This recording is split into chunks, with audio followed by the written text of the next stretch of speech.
Kita ini makhluk pintar, nggak ada yang bodoh. Jangan percaya kalau ada yang mengatakan anak bapak, anak ibu bodoh. Jangan percaya. Sudah dilakukan penelitian di Amerika, di Universitas California. Hasilnya apa? Semua manusia pintar. 90% cerdas, 90%. 5% jenius. Jadi kalau ada yang merasa jenius, jangan bangga dulu, cuma 5%. Tuh, 5% lagi telat. Telat itu bukan bodoh, tapi karena pengaruh bagian-bagian tertentu di lingkungannya belum teroptimalkan dua potensi ini. Bahkan dia bisa memilih pengen cerdas atau pengen jenius. Einstein dulu disebut oleh guru sekolahnya dengan kalimat yang sangat kasar. Gak berani saya ungkapkan di masjid karena rumah Allah, kasar sekali.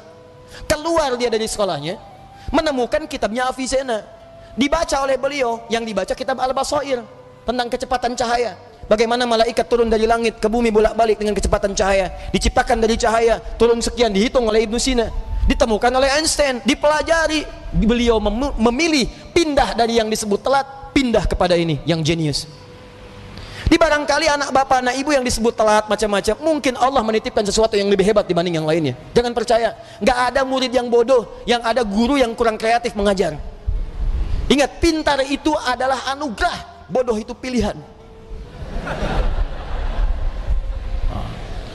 Maka itu kewajiban kita harus memaksimalkan pengetahuan ini. Kita ini makhluk cerdas, Pak. Di kewajiban kita itu menjaga kecerdasan sampai pulang. Ayo kepintaran kita tampilkan. Antum mau jadi apa aja yang baik-baik bisa. Ahli matematika bisa. Jangan percaya antum disebut telat, bisa. Fisika bisa, keluarkan, pelajari, pahami. Kimia bisa. Ya, yang lainnya bisa. Dan yang paling hebat adalah kalau ingin dipercepat itu semua, ini yang rumusnya saya berikan pada hari ini. Bagaimana cepat memahami sesuatu, bagaimana cepat mengingat sesuatu, itu yang ditampilkan oleh Quran. Kalau Anda ingin mengeksplor potensi pengetahuan sampai jadi luar biasa, maka Allah mengajarkan cara-cara itu yang akan dibahas. Cuman masalahnya, waktu kita itu tinggal 5 menit lagi. Itu masalahnya. Padahal saya ingin kasih contoh nih. Ini teorinya, ini contohnya, ini prakteknya. Hasilnya jadi begini. Ibnu Sina, Al-Kindi, Al-Farabi, Al-Ghazali, Al-Battani, ya, Ibnu Battuta dan sebagainya, saya turunkan. 5 menit cukup insya Allah? Cukup, baik. Baik, ini saya nggak bahas dulu ya, karena waktunya terbatas ya. Nanti saya bahas di malam Jumat insya Allah, Al-Quran Sunnah Solution. Saya simpan di sini. Baik, silahkan Mas. Jazakallah khair. Semoga Allah muliakan antum.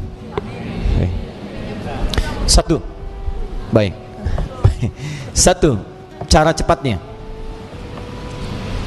Cara cepat ini Bapak Ibu bisa praktekkan kepada anak-anaknya nanti ya. Kita harus yakini karena ini Allah yang menginformasikan. Jadi kita dikasih pengetahuan, kewajiban kita adalah memaksimalkan pengetahuan ini untuk mengoptimalkan fungsi kehidupan di dunia. Kita kan hidup di dunia butuh pengetahuan. Ya, bagaimana mengoptimalkannya? Ini saya percepat. Satu, yang standar dulu, standar.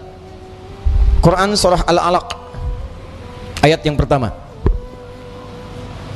Iqra Bismi rabbikal ladzi khalaq.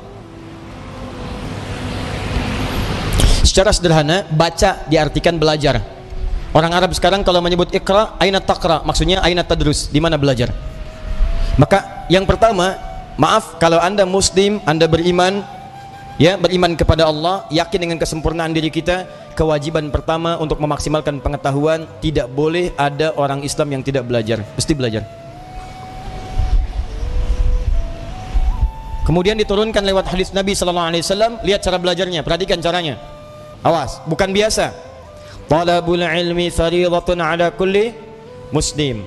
Belajar, menuntut pengetahuan, ilmu. Nabi mengatakan talabul ilmi. Nah, ini yang mau saya garis bawahi. Ini kadang-kadang suka jarang diterangkan syarahnya secara mendetil. Al ilmu, talabul ilmi, mencari ilmu. Apa artinya ilmu? Dalam istilah bahasa Arab cuma ada dua pendekatan makna pada ilmu. Satu al-fahmu, kedua al-idrak. Al-ilmu huwa al-fahmu wal-idrak. Ini yang standar nih. Ilmu itu artinya paham, fahmu, paham. Yang kedua idrak, dijangkau dan dikuasai. Jadi kalau bapak, ibu atau anaknya misalnya disekolahkan dimanapun, jangan cukupkan hanya hadir di sekolah saja. Jangan cukupkan ditempatkan dia duduk di dalam kelas. Jangan. Itu bukan sifat muslim. sifat muslim itu ketika belajar cek kembali, paham nggak yang dipelajari, dikuasai nggak pengetahuannya. Jangan biarkan Anda datang cuma ke kampus, ke sekolah untuk duduk, apalagi duduk paling belakang nggak mau nanya, terus pulang. Lihat, pelajari, pahami. Kenapa rumusnya begini? Kenapa fisika begini? Kenapa hukum gaya F1 sama dengan F2?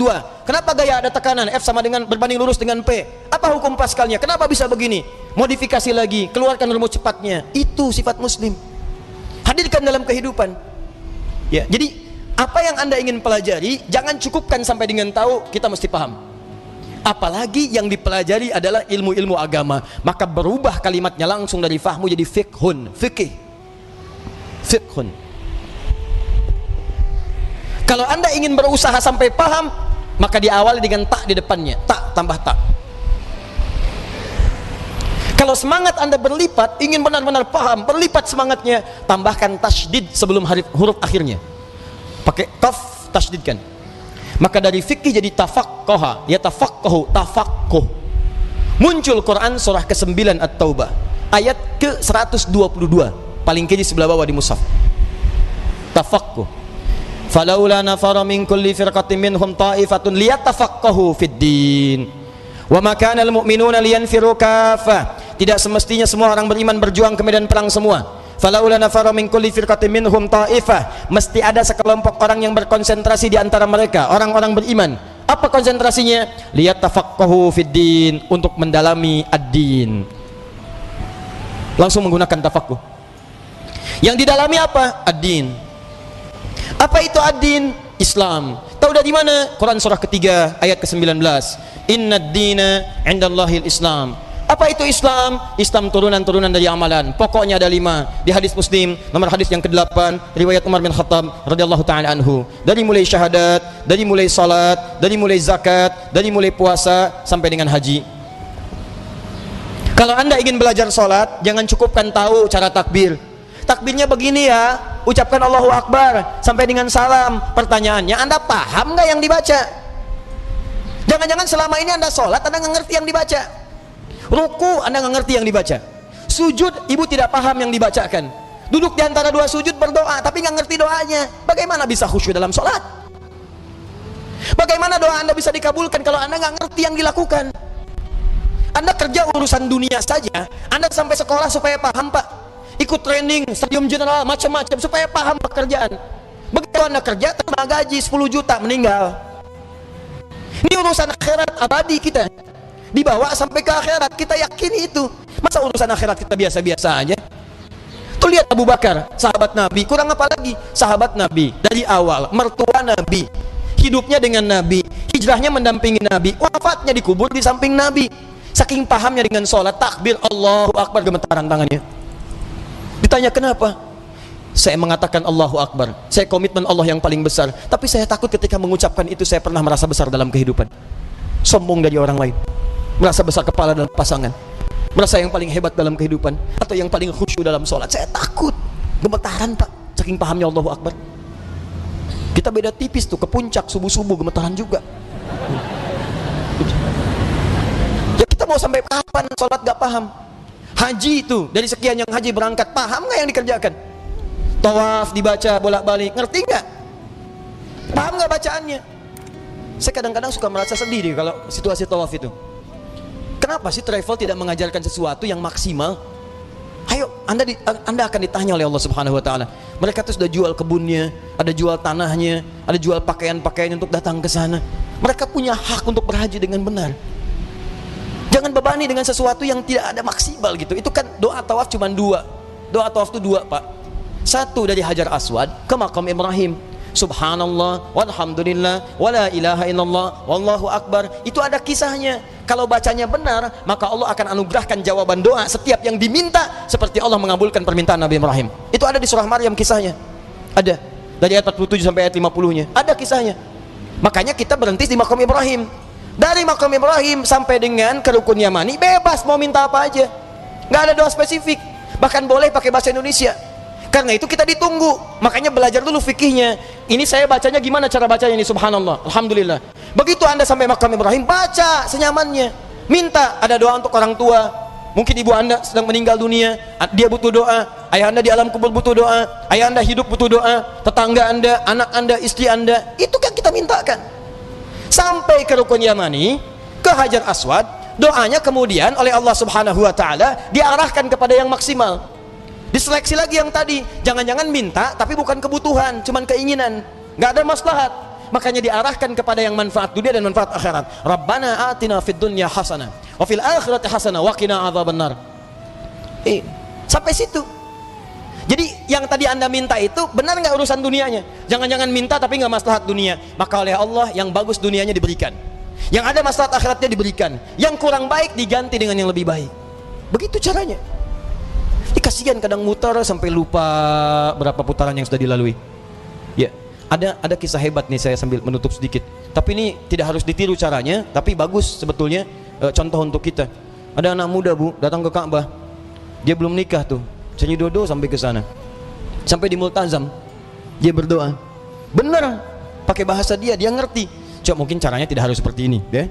Ya Allah, hamba datang ke sini ya Allah untuk memohon kepadamu jodoh.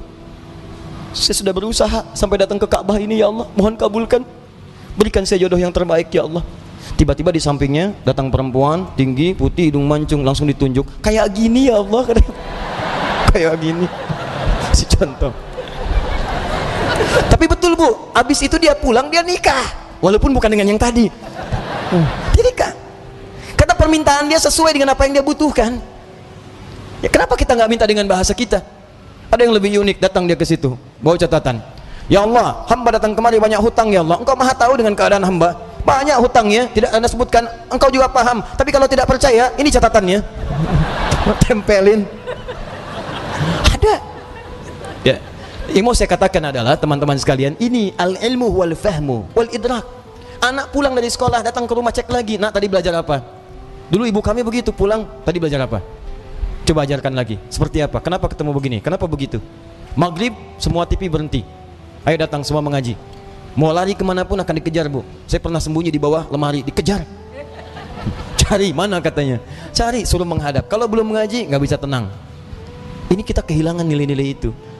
Jadi kita tuh mesti pintar pak. Dulu orang begitu. Di ngajinya tuh jelas. Begitu dibahas pengetahuan, dikuasai dengan baik. Silahkan cek ulama-ulama dulu. Penguasaannya itu total. Nah, tapi ada satu hal lagi. Jika anda kerjakan ini, maka anda akan mendapatkan percepatan pengetahuan dari Allah Subhanahu wa taala melampaui batas-batas pengetahuan biasa. Apakah kemudian tips yang diberikan oleh Al-Quran sebagai petunjuk itu, ini yang paling penting kita dapatkan. Tapi sayang, waktunya habis, kita harus berjumpa dengan